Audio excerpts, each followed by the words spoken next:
Okay, so thanks everyone again. Now it's the second segment. In the first segment, we focused on the true meaning of root cause and also the point of doing root cause analysis. Now we will look at the remaining sections, which is essentially the techniques for doing root cause analysis and a little bit spin-off of troubleshooting techniques. And before that, we will have some discussion on the connections between the two, the troubleshooting versus root cause analysis.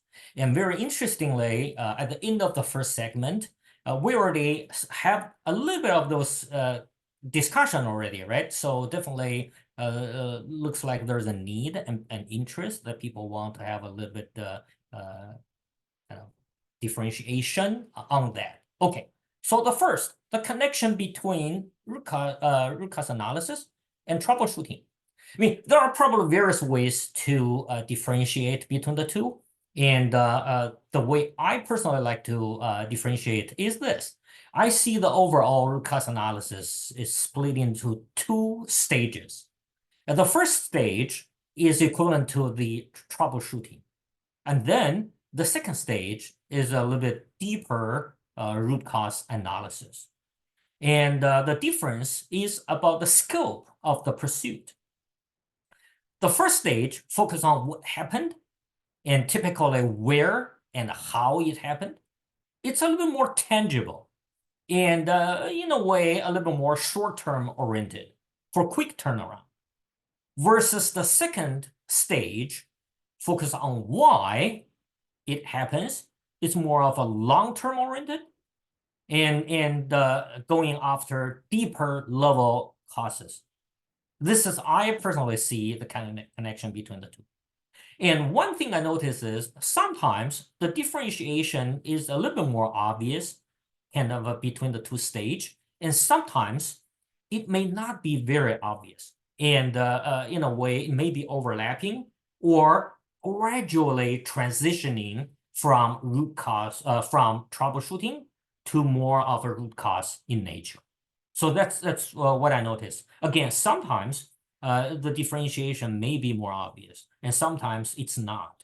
So the same action, you may consider it's part of the troubleshooting or part of the root cause analysis.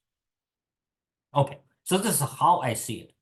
And one thing maybe worth to mention, once in a while, I notice like management may prefer to go deeper, to go after the more deeper level causes, a long-term solution, that sort of thing.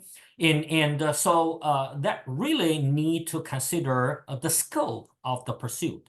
So one thing is, if the need is really about troubleshooting, and if you go deeper, it can become a distraction and in a way dilute your resource and effort in a way, and maybe like diminishing return if we look at from ROI perspective. So again, for both, ROI will be a good way to decide how far to go, and it's more useful. ROI is more useful for root cause stage, root cause analysis stage. Okay, so this is my perspective of that connection. Anyone, if you have different thought, please feel free to weigh in, essentially, right? And I think interactions is more interesting. So with that, I will start from the techniques for generic root cause analysis, and then a spin-off for the troubleshooting as a subset. There are some maybe unique technique that we can leverage better, essentially. Okay, so the first is generic root cause analysis technique. There are certainly many various tools, and some of them are more popular than other. And kind of with my experience, in my preference, I personally prefer the combination of the listed 5 here. And it also have that like tiers or sequence in a way. It goes from more simple and more difficult, kind of in that direction. So the very first one is about is not comparative analysis. In nature, it's not really a root cause analysis technique in nature, but it will serve that need in many cases. And in a way, it's more like, I mean, I try to have a keyword associated to each of the two and to highlight the differentiation, right? So the keyword for is and is not is segregation. And is not comparative analysis may be more used in defining the problem or problem definition stage. And in the same time, while we're going through all of the definitions, if you go by those various dimensions, like the 6WH, things may become more obvious. And in that case, the root cause analysis may be already served, may be already done in a way. So in simple situation, it may happen. And then after that, after the is and is not, to define the problem, at the beginning. In many cases, we have to go deeper, and then one frequently used will be the 5Y, right? And we already have multiple examples in the first segment to illustrate 5Y application. And the keyword for that is to go deeper in a way. So everyone is familiar with 5Y. And then another very popular, commonly used popular tool is Fishbone diagram or cause effect diagram and so forth. And in this case, to me, the keyword is go broad. Essentially, this goes more horizontally, try to explore various kind of like dimensions and so forth in terms of root cause. Versus 5Y, it go deeper, following one string or chain, and go deeper. So typically, the combination of the two depend on the situation, the environment, and very often we may need both. And so the combination of the both become the root cause tree. So essentially, the root cause tree in nature is the combination of Fishbone and or plus 5Y. And if you put them into one chart, one diagram, that's in nature, it's the root cause tree. So in this case, it's a little bit more complex compared to either of the earlier one, 5Y or Fishbone. So the keyword is go complex. In the complex situation, maybe we want to consider root cause tree situation. And another one is cause effect like matrix. So in this particular case, it's particularly dealing with multiple causes versus multiple output. And comparatively, most of the previous tools focus on a single output, a single problem, versus the last one, number 5, the matrix. It's kind of structure designed to address multiple output or whys or effects in a way at the same time. So the combination of them, I personally feel like it'll cover most of the need. Any comments, questions for kind of this selection of tools? And again, personally, I feel like at the technical level, it's widely seen, right? And it doesn't necessarily have a lot of uniqueness in my collection. And versus the first segment, it may be a little bit unique. Not many people are looking at things from that angle. Then the techniques, it's widely available there. It's more of a selection of your collection of techniques. Okay, so the very first, the is not. Essentially, this is go by those dimensions, and we can use 6WH, right? In a way to try to define, to put boundaries to your problem. Try to define the problem and put boundaries there. And that process itself may well reveal the causes already, and also the potential root causes. So those include like what, why, how, where, when, and who. Maybe not in this sequence. Maybe why should be listed at a later stage. So what and where, when, who, how, why, those WH, the 6 dimensions. Essentially, those are the, okay. So hopefully I can advance my slide. Okay. So a little bit more of this, because we are focusing on segregation, right? For the is not. And in a way, if I try to illustrate, that'll be like this. So you, from each of the dimension, you try to draw boundaries to the problem, and each time it will highlight a subset. So through each of those dimensions, eventually you are zooming into a narrowed space, and that's what the segregation is kind of potentially can benefit, can help to help reveal where the problem is and what the potential causes, root causes. So this is the first, I personally feel like, especially when we are defining the problem, it'll be very useful. Any comments, questions for the first? Okay, so 5Y we already seen quite multiple in the first segment, right? So we're not going to repeat, and we will jump to the fishbone. So again, fishbone is another commonly seen format or structure for cause-effect analysis or cause analysis. Maybe something unique from my personal experience or perspective side. That is, I feel like the traditional way of using fishbone, it lists a collection of many potential causes, and in nature, it has its weakness. That is, it doesn't show enough differentiation. So if we have a way to blend in some of the differentiations in the fishbone, I think that will be the extra benefit we can get, extra help we can get. So as a result, personally, I like to have this practice. That is, for each of the identified items, I personally like to label them very quickly, label them based on the ROI mentality. Label two things. One is what's the opportunities, essentially at the return side.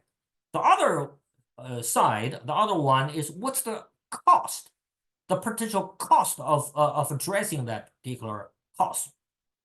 And using the controllability length.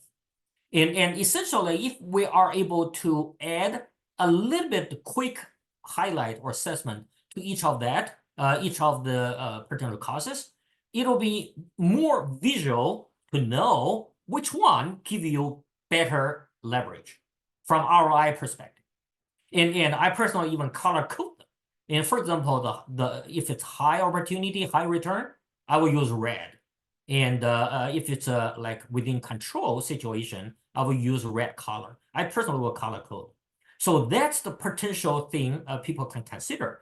I consider it's my personal tip. Based on my practice, I feel like I benefited from this additional thing a lot. And sometimes I notice people just go directly jump in to use color code to highlight out of the whole collections, which ones are more promising potential root cause, and then you can do it that way as well. Instead of having different dimensions, you simply call out either circle or use color code, call out among the collection which ones are more promising. And there are other ways that people try to give differentiation as well. I personally do not use that a lot, but I can see in a more engineering control environment, like associated to DOE, those can be beneficial. If you try to highlight for each of the identified causes, if that's a control factor versus a DOE factor or noise factor, those are, in nature, is like controllability as well. So anyway, so that if we talk about a widely known fishbone format, if I can think about what value I can potentially provide, this is one of my personal experience, essentially, to help get the efficiency to differentiate out of the collections. Comments, questions? Oh, okay. Thanks for the comments in the chat. That is, color code may not be effective if people are colorblind. So I agree. And that's true when we are doing like college teaching. The emphasis is that as well. So maybe you use bold in combination with color, something like that, or circle may be more effective. Okay, so that's Fishbone side. And certainly there are standard categories or dimensions we can choose. Some more for like product oriented versus process oriented. And sometimes we don't have to follow this. And later on, I think one of the slide I will try to highlight various approaches to create those either fishbone or later on the root cause tree. Okay, so that's the quick discussion on fishbone. And again, personally, I feel like the first segment is more interesting. And I know many people, they like the technique, the tool technique part of the discussion. So we will spend time on this, but you will see a lot of similarity across different people's version of those. Okay, so the next one, the root cause tree. So for this one, personally, I see it's a combination of fishbone and 5Y. If you want to do both, you end up with a root cause tree. So this is one of the example, a simpler version, and usually it goes into that direction, like it looks like a tree root, right? Root cause tree. So just again, so notice the color code that I personally, same comments apply for both fishbone and root cause tree. That is, I feel like the advantage of these analyses is it will identify a lot of potential causes, but the downside is it's lacking of differentiation by design. So if we can add some additional noting to further differentiate them, I think we will benefit a lot to have a better focus instead of simply looking at a collection of things, essentially. So I know some people, they go from here to the matrix, cause-effect matrix, to formally evaluate which one is more promising. You can certainly do that. In the same time, still personally, I prefer by looking at the visual diagram itself, some differentiation can already be provided, either by color coding or by circling or other noting.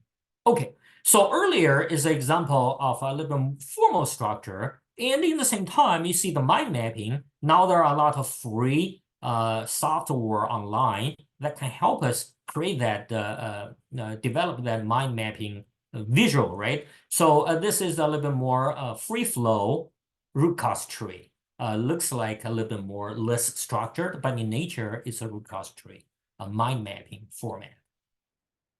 Example in this particular format. Okay, so one example I try to highlight from my previous environment, right? I try to highlight to use additional notion. I think I had those notion over here, listed over here. So it's essentially, you see, we created this root cause tree. In the same time, personally, I like to add a note in those two dimensions. One is the opportunity, another is the controllability, and using high, medium, low, and the controllability using control, like influence and no influence. And if I put a notion for each of the identified tree, especially the end of the branch, and if I even color code it, it will become very visual, very obvious that in this example, this area give me more opportunities, better leverage, essentially high return on investment. It has higher opportunity and mostly within my control. So this is the format I personally like a lot, using various ways to differentiate, especially the root cause tree, because a lot are showing in that tree collection. Differentiation, it's if I consider adding any value, I think that we can benefit too. Comments or argument, right? Okay. With that, let me move to the next. So one of the slide, just to highlight a little bit about this kind of the root cause tree associated, and the mentality of using undesirable effect, and maybe for beginners, it's not very obvious. You see over here, or the fishbone, essentially, right? And hopefully, over here, the starting point or the problem, it's stated, or the wording is described by itself is undesirable in a way. And what behind that is it will like have the like subconscious influence to people to think more from the problem side. Yeah. And for experienced people, maybe that's not a issue. For beginners, newcomers, maybe this is not very obvious. Sometimes they may not focus more on the negative side. So undesirable, negative things. And if you focus on that, your brain is exercised to think about how to address that, essentially. So some of the rules about the negativity or undesirable effect, one is so what, right? I mean, you need to be, hopefully the statement, the wording itself, it will be answered by itself to say, people by reading it to know that's bad. For example, I mean, some of the examples mentioned over here, that is, if you simply say window is closed, it may or may not be a bad thing, right? And but if you're saying your book is wet, and maybe is in that case, people will feel like think that's a negative, scenario basically. So, comments, questions? Okay, so a little bit discussion on kind of how to structure. You see, the end product is quite complicated, right? Quite sophisticated. So what's the better way to structure that tree? And over here, I noticed sometimes people struggle or argue on how to approach. And that's why I have this slide, try just to mention it can be done in many different ways. A very commonly used approach is a top-down approach. People may start from fishbone, and if the fishbone format itself is not enough because it's like one-pager thing, too crowded, maybe that can be kind of extended into a root cause tree, essentially, right? As you can see, the typical format of the fishbone, usually it's not more than 2 levels. If you have more than 2 levels, it'll make it a little bit visual, a little bit messy. Versus the root cause tree, the way it's structured, you can carve out a subset and then use another page to even show another branch or to branch out, one area in another page or so. So, the top-down approach is commonly seen. People may start from the simple one, fishbone, and if you expand it to make it complicated enough, maybe you want to consider maybe rearrange it into a tree structure. So that's one.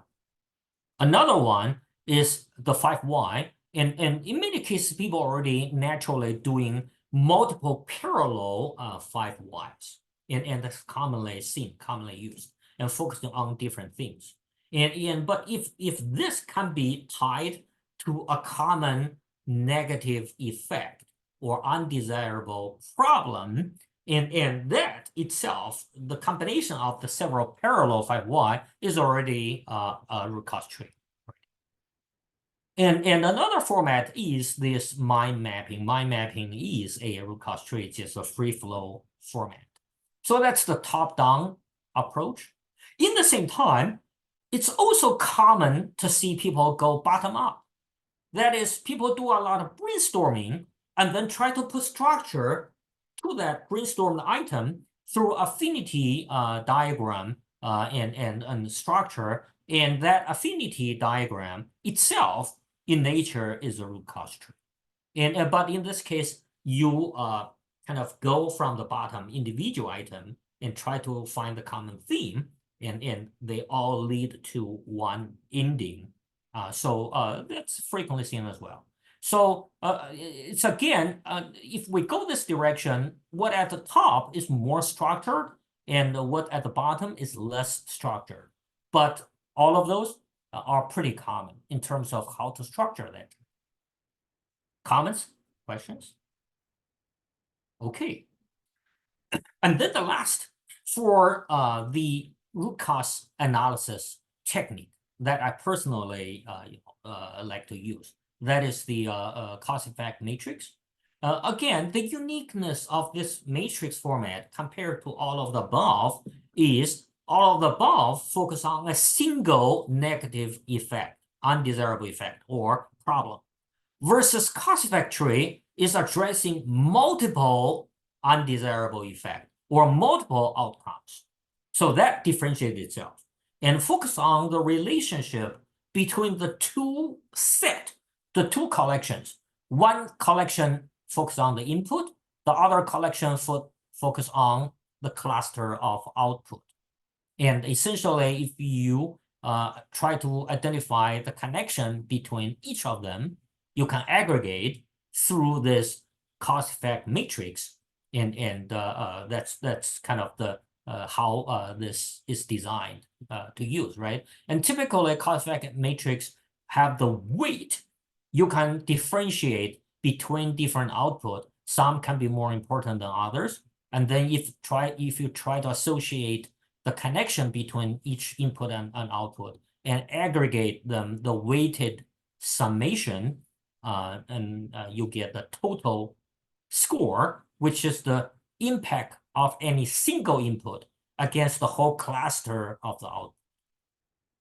So that's the cause effect matrix. Any comments, feedback? Yeah, feel free to weigh in, right? And so one thing I noticed, quite a lot of people, they like to use a combination between like the fishbone and then feed all of the input from fishbone into the cause effect matrix and do the formal like evaluation to identify which input have bigger impact or bigger leverage. I mean, that's commonly seen. The combination of fishbone and cause effect essentially feed input from fishbone into this matrix to do the formal assessment in terms of how much potential each of the input variable is. I mean, if you want to go this way, that's good. I just personally, I like even on the diagram itself, I already have some differentiation. Okay, so that's one thing. Another thing is I noticed the most of those analysis, cause effect analysis, are subjective analysis. People go by experience or expert opinion to establish those connections, including the scoring over here, the assessed impact, potential connections. Those are mostly subjective. And occasionally, I just want to highlight or mention, occasionally, the cause effect matrix itself, it can use objective way to assess relationship. Like the example over here, we are looking at different material and their impact to our inventory or inventory adjustment. So in this case, we can simply just use the dollar value. And the dollar value, the percentage of the dollar value against each of the output matrix we have, that percentage, but that can be the impact, the individual impact. And if you do the weighted summation, you get the overall impact, and then the ranking over there. So that's something I personally feel like it's worth noting That is, you see, root cause analysis mostly are subjective assessment, but occasionally cause-effect matrix will allow you to do more objective assessment in terms of relationships, connections, or impact. Comments? Questions? Okay. If with that, that's all I plan to cover for the generic root cause analysis. And maybe the next one or the last segment, we can spend a little bit time on what are some of the unique technique for troubleshooting. And for some people, maybe the troubleshooting one, maybe it's less frequently talked about. And it just because if you look at the collection for the generic root cause analysis, they are all commonly used tools, right? And then the troubleshooting ones may not be as common as the generic root cause analysis. Okay, so this is my personal collection of things I feel like beneficial to me. And it's 4 of them. And the first one is the same. It's is and is not comparative analysis. So think about if troubleshooting is the subset of root cause analysis or the first stage of root cause analysis, certainly there are some common activities, right? So to define the problem in using the same activity, make a lot of sense. So is not, it will help both troubleshooting, maybe more so for troubleshooting, and also it will help for root cause analysis as well. So that's the first technique I personally feel like benefit from. Another one may be more useful in troubleshooting situation is the relationship diagram. And this will be helpful to deal with those network situation when we have quite complicated relationship, cause-effect relationship. Remember earlier we talked about, right? Cause-effect network. And the relationship diagram will be very beneficial to sort it out, to sort out those connections, relationship, and pointing to a more popular, common causes or component in the higher potential component, essentially, for troubleshooting. And then 2 other, a little more formal, more structured way. One is the fault tree analysis. It will be very similar to a root cause tree, but it's more structured. So that's one, a fault tree analysis.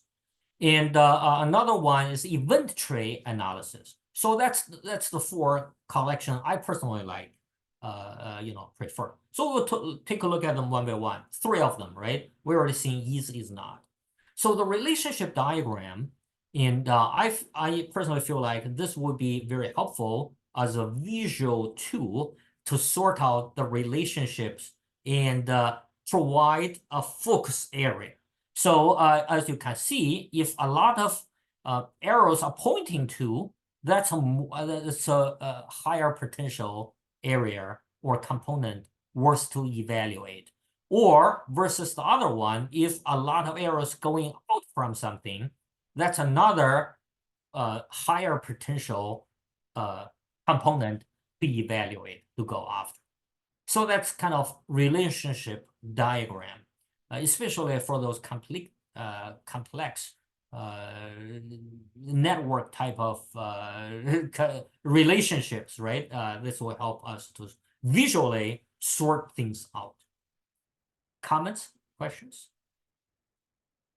Okay, so that's the relationship diagram.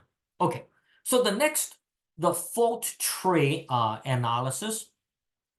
And again, in nature, it's equivalent to root cause analysis.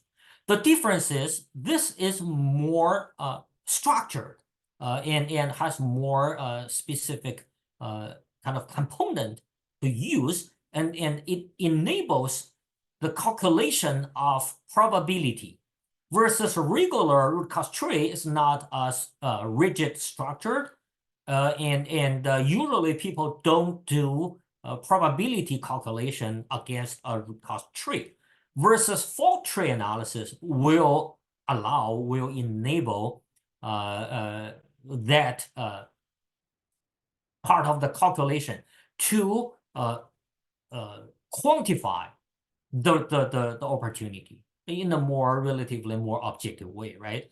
And in able to do that, you see the relationship, it's further clarified. Either it's a or relationship or and relationship, like AND gate, OR gate, and things like that. So, but structure-wise, it would be very similar to root cause tree. It's a more strict relationship defined to enable probability calculation so that people can quantify each of the end event or each of the opportunity. Okay, so that's this. And then, for example, the relationship from tier to tier or between those components, it's more kind of clearly defined or rigidly defined with various scenarios. And then with those relationship, we can simply apply the commonly used probability, analysis, essentially multiplication and summation and so forth. So that way we get a more objective quantification against each of the event. Okay. Comments, questions? And same thing, right? Fault tree analysis. Each of the things listed over here, hopefully it's undesirable, explicit by itself. And that will help people from psychology perspective to concentrate on the problem, essentially. So that's the fault tree analysis as a format. Particularly beneficial in the troubleshooting type of pursuit. And then the last one is the event tree.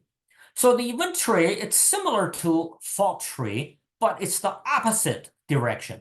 The fault tree, you start from the top problem, you try to find out the contributor, feed into each of the problem, and the next level contributor that feed into each of the upper level problem and issue, and goes that way. So that breakdown is very similar to root cause analysis. Versus event tree, it goes from the opposite direction. It's more of a chronicle like sequence on what things are happening. Chronicle sequence of event, essentially. And that way it's going from the beginning to the end. And the way it's structured, it also allow people to do quantification, essentially apply those probability because of the way it's structured. And the key difference between the fault tree versus event tree is event tree, it goes by the natural sequence of things are happening, versus fault tree, it goes backward based on what happened and what may feed into that. And so in my mind, they are opposite to each other. But a big advantage of both of those, they are more specific format and more rigidly defined relationship to enable quantification, probability calculation, and so forth. So this is one of the example. And over here, it's another example just to illustrate on how things. And by the way, I didn't kind of prepare to really walk through the actual example. If it's a workshop situation, we're going to apply that to the to a real case, right? And to get practice and get a personal experience that way. Okay, so that's the event tree kind of format or technique. And what that summarize for whatever the technique aspect that I typically like to cover. One thing maybe worth to highlight, to me, root cause analysis on various format or technique, one of the use is to leverage those structure to find out the kind of the potential causes. So definitely that's one thing people can get. Another thing, maybe in many cases people may overlook, that is it itself, it's a communication format. So many of those formats, it may, what I notice is it may not really help you to identify the root cause, but it will help you to communicate through visualization, to communicate your thought, to organize the thought and communicate your thought through those formats. And that's maybe in many cases more beneficial, at least benefit other people and help them understand your thought flow. And this is kind of something maybe worth for us to pay attention to. That is, in general, root cause analysis or troubleshooting analysis, I mean, naturally people want to use those formats to derive into the so-called root cause, right? And for the problem and lead to solution. Just in the same time, we want to pay attention to, I personally feel like I benefit more at the communication side. Essentially, it helps visualize the thought, the mind flow, and communicate to others, versus to help me identify the so-called true root cause. So this is one thing maybe worth to mention. And to summarize everything, as a wrap up, again, one thing in my mind, true root cause doesn't exist. And the reason we're doing root cause analysis, or the things we're chasing with root cause analysis, is not to look for true root cause. Really, it's looking for a leverage point that give us high return on investment for the solution, for the problem.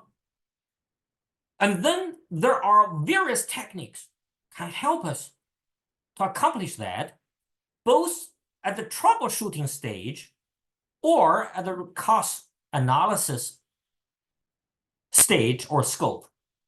And each of those kind of selected technique has its unique focus. Like, for example, some focus on segregation, some focus on going deeper, some focus on going broad, some are combination, and some focus on multiple output.